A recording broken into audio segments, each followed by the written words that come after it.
د جین ایلیوټ تجربه.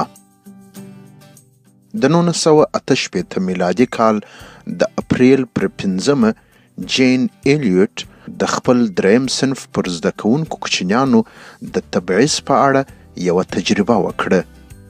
دا هغه ورځ وه چې په دا پرون کې دوهم مارټین لوتر کینګ ترور سوی و. د ایلیوټ د صنف ټول زده کوونکي سپین پوستي وه. جین ایلیوټ په دې پوهېدل چې د خپل صنف زده کوونکو ته د تضاد او تبعیض په اړه صرف منفي څه ویل کفایت نه کوي. دا په دې اړه وایي د مارټین لوتر د ویشتلو په اړه صرف خبرې کول او تشریح ورکول کفایت نه کاوه. دا ممکنه نه وه چې هغوی ته دې دا کار تشریح کړل سوی وای.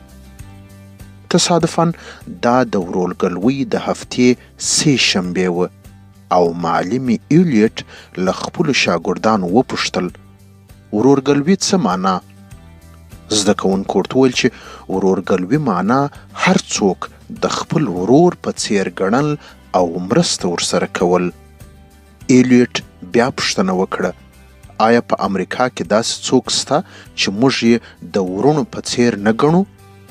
زده کوونکو جواب ورکړ تور پوستي او قدیم صحرایي امریکایان. ښوونکي بیا سوال وکړ د دوی په اړه خلک څه وایي؟ یوه زده کوونکي ورته ویل چې خلک وایي دې احمقانو ته وګورئ. بل شاګرد ورته ویل چې خلک دوی د خرنو تورانو په نامه بولي.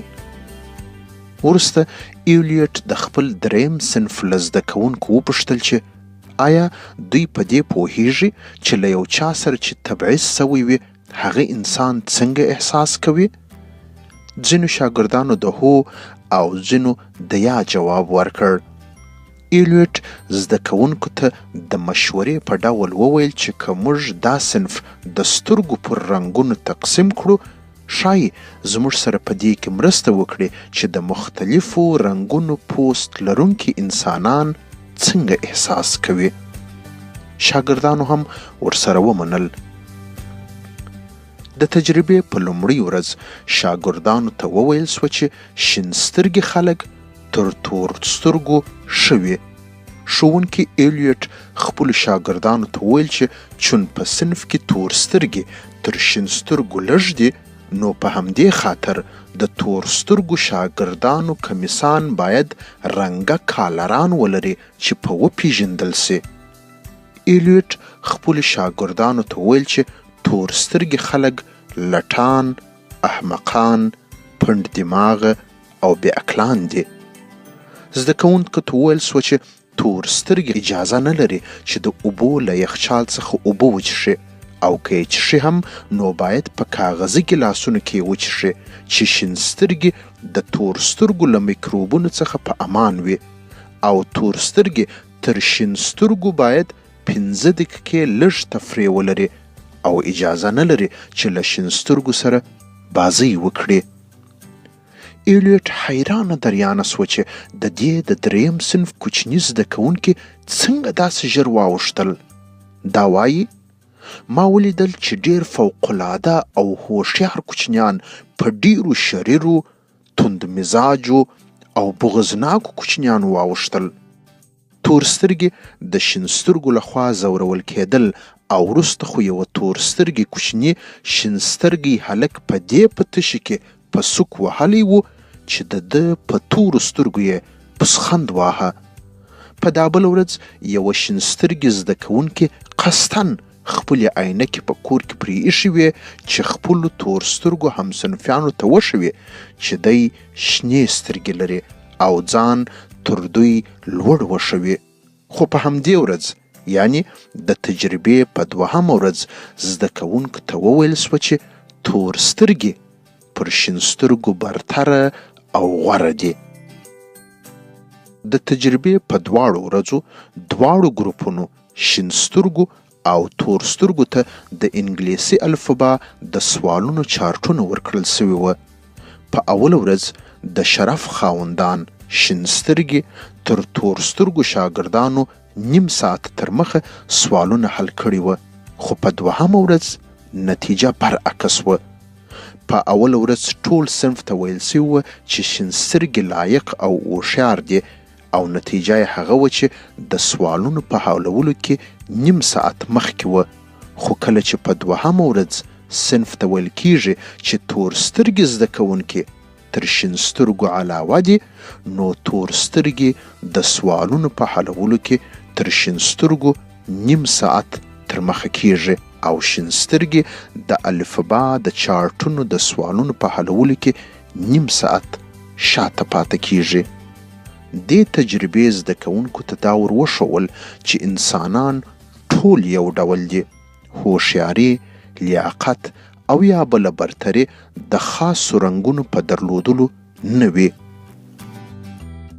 هغه څه چې زده کوونکو زده کړل. د تجربې د دوهمې او آخري ورځې په پای کې زده کوونکو رنګه کالران ایسته کړل او په صنفي بحث کې دا څرګنده کړل چې دوی څه شي زده کړل. دوی وویل چې موږ باید د نورو په اړه د هغوی د پوست، سترګو او یا بل بدني نښان لرویه قضاوت ونه کړو. دا مهمه نه ده چې دوی د باندې څه شي دي، بلکې دا مهمه ده چې موږ ټول یو ډول انسانان یو. علاوه پر دې دوی دا زده کړل چې که غواړو چې د نورو خلکو په حال او احساساتو ځانونه خبر کو، نو باید لومړی د هغوی په حالت کې عملاً ځانونه واچوو، بیا یې نو درک کولی سو. تر دې تجربې وروسته جین ایلیوټ ته څرګنده سوه چې د دې د صنف د شاګردانو په رویه او کارکردګي کې په اکاډمیکه توګه ډیر پرمختګ راغلی و. دا تجربه که پر لویانو وسه څه به وسي. دا تجربه ریکارډ سوه او یو مستند فلم یې ځینې جوړ کړ او وروسته یې له ډیرو خلکو سره چې په هغو کې بندیان هم وه شریک کړ. کله چې دا تجربه د جین ایلیوټ لخوا پر لویانو وسوه، نو په هغه تجربه کې تور سترګي پر شین سترګو غوره وبلل سول او شین سترګو ته په کښته نظر وکتل سول. حیرانونکی دا و چې تور سترګو چې په هغو کې سپین پوستان او تور پوستان هم و، شین سترګي لټان، بې ادبه، بې کفایته، جاهلان وبلل. نتیجه: بغض او تبعیض زموږ د ذهنونو ازلي برخې نه وي، بلکې زموږ په ذهنونو کې د مختلفو قواو لخوا راپیچکاري کیږي. انسانان تل د احساس او ادراک ترمنځ په فرق کې ورک وي او زموږ ذهنونه هم موږ تل په دغو دوو کې غلط کړي یو. دا ډیره مشکله ده چې پر تبعیض او قبیلویت ژر لاس بری سو، خصوصا چې بیا له دې ناوړې پدیدې سره روزمره مخامخ کیږو. خو له دې بدې پدیدې سره هره ورځ مخامخ کېدل موږ ته ګټور هم تمامېدلی سي، او هغه دا چې موږ هره ورځ د دې پدیدې و بدو پایلو ته متوجه کوي او د مخنیوي لپاره مو یوه جدي حل ته ورپورې وهي.